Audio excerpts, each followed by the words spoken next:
Hey peeps. Alright, so this is early morning update before I'm going to start, get my day started.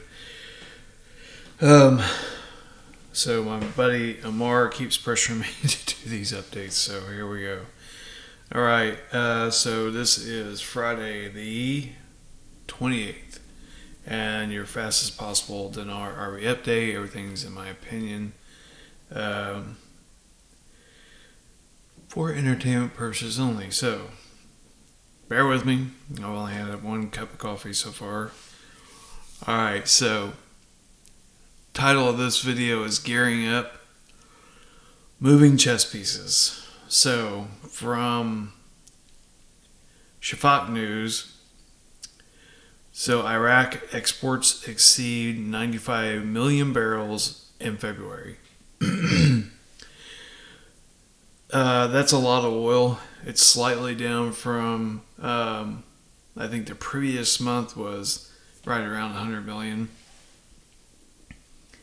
But Iraq is definitely becoming one of the top three, if not the top, exporters of oil.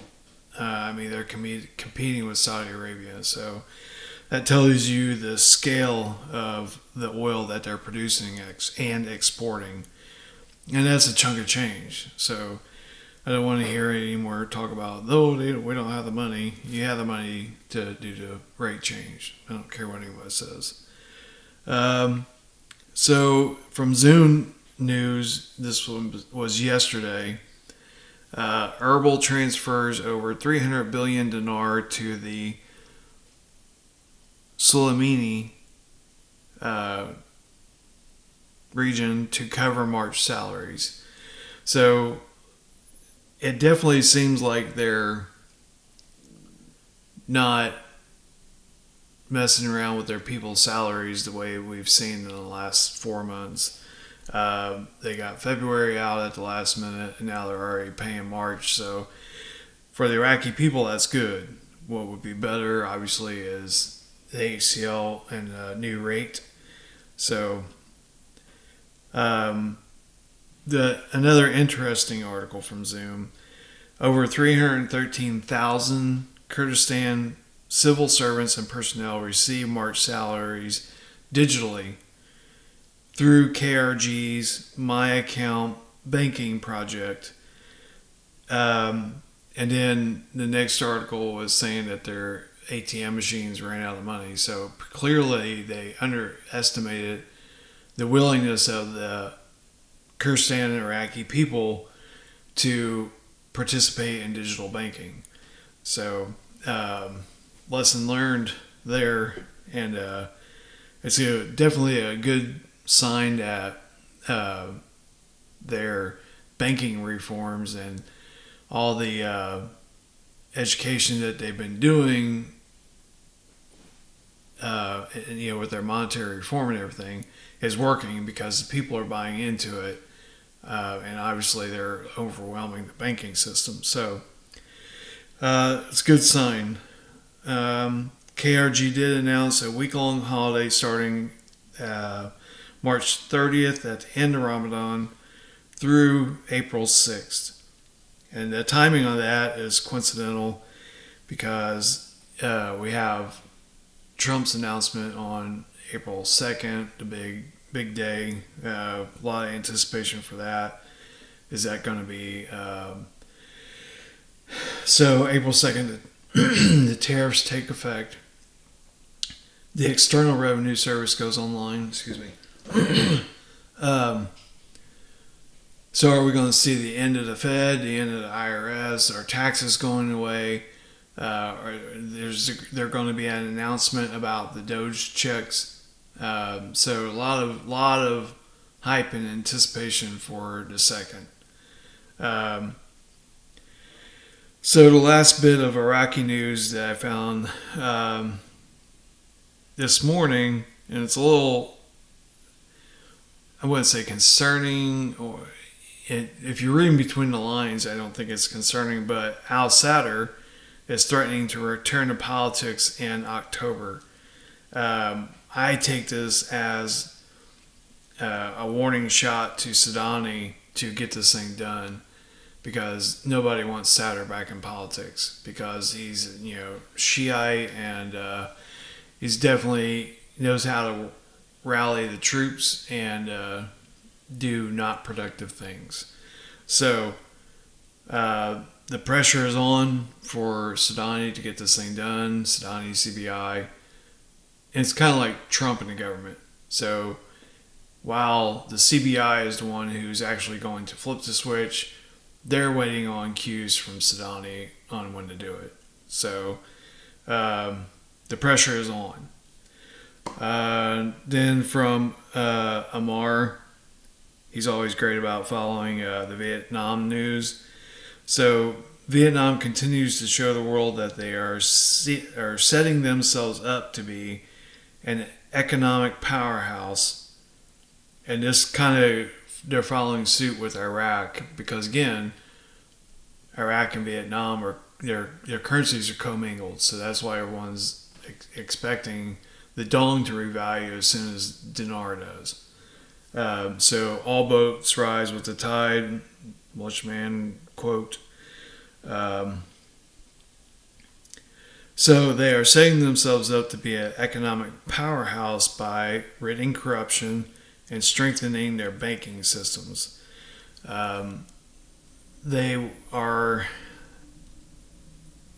launching a program that allows for quick returns on investments rather than the old snail mail SWIFT system. So again, this all screams blockchain technology, XRP, cross-border payments. So my personal opinion, I think we're going to see XRP hit their stride just before or right at the time that we see the RB for Dinar and Dong and Indonesia and some of the other currencies that are probably going to hit first. Bolivar continues to be the wild card.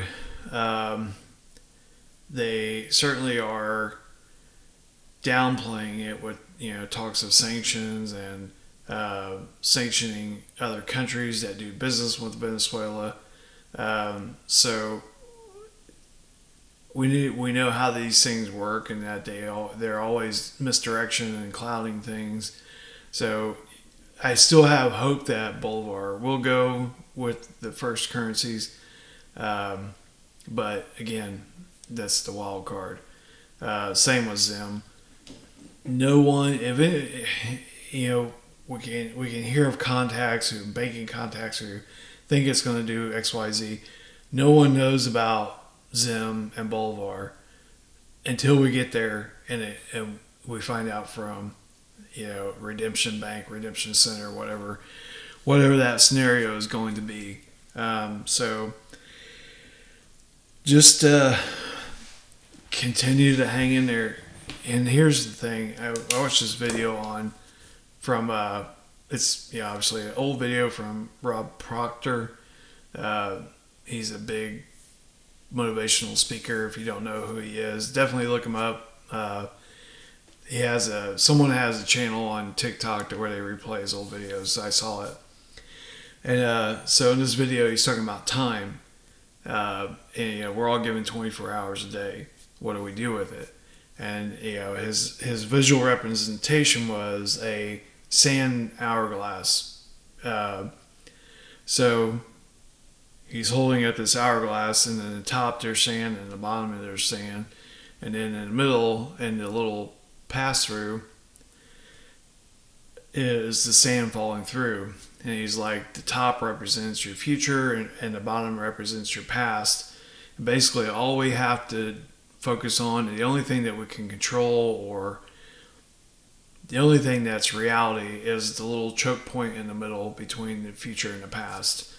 And that really kind of struck home with me, because while we're chasing this golden carrot that they keep dangling out there in front of us, we can't lose sight of today. We can't lose sight of right now, and we can't make future decisions on the hope that the RV is one day going to go.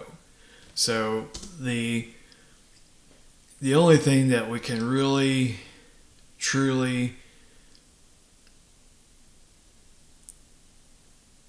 focus on and make decisions on is what's passing through that choke point today.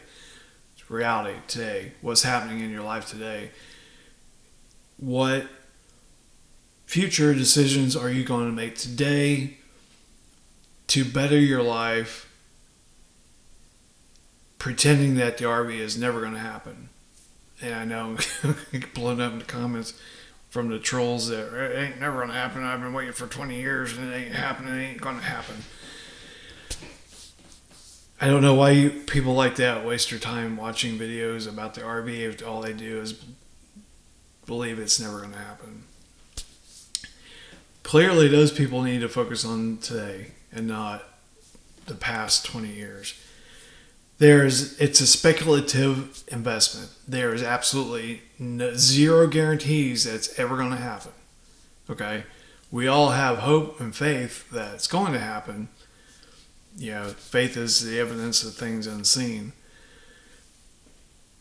But we still have to deal with reality. We still have to do what's best for ourselves and our families and make decisions that are in reality. If you're up for a promotion and a job transfer, take it. If the RV goes after you take the transfer, who cares? If it goes while you're in process, who cares? If you're going to get millions of dollars for your investment, who cares? I mean, really. But if this does take another year or 2 or 5, don't regret that you missed an opportunity waiting on something that you don't have proof of yet. Because I personally, me and my wife have personally made decisions like that, or missed opportunities 2-3 years ago because we're like, oh yeah, no, the RV is going to happen by Red October, by January 1st, by Easter, by the real New Year's Day. And it's like you have to stop that. You have to stop that. Live in the moment and make tangible decisions for your future so that, God forbid, this thing gets kicked another 6 months, a year, 2 years, that you're not kicking yourself in the butt because you missed opportunities that you should have taken today. So that's my 2 cents. So for the comment's sake, I'm not down. I'm not kicking the can or any of those things.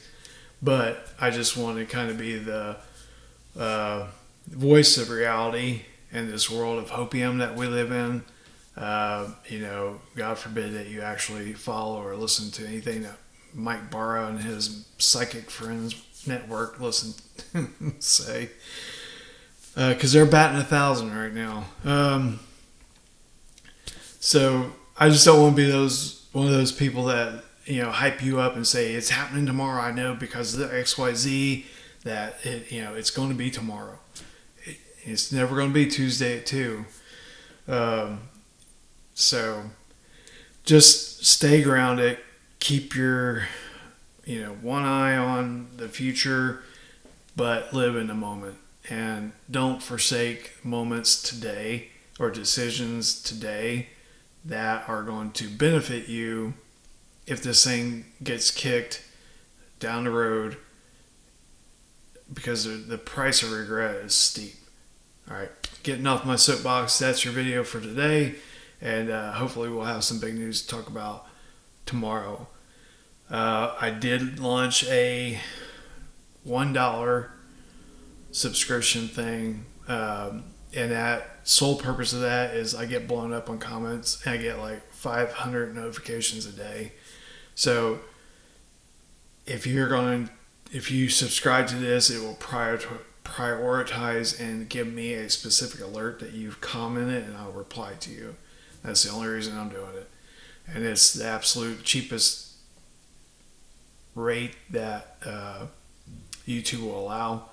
So If you want that service, great. If not, don't sign up for it. You're not going to hurt me. It's just to help me answer your comments. So, all right, guys, have a great Friday. Enjoy your weekend. Hug your family. Say the words that need to be said, because you never know. I've lost too many family members this past year, and it's a reality. So, have a great day. Kick ass, and we will see you on the next one.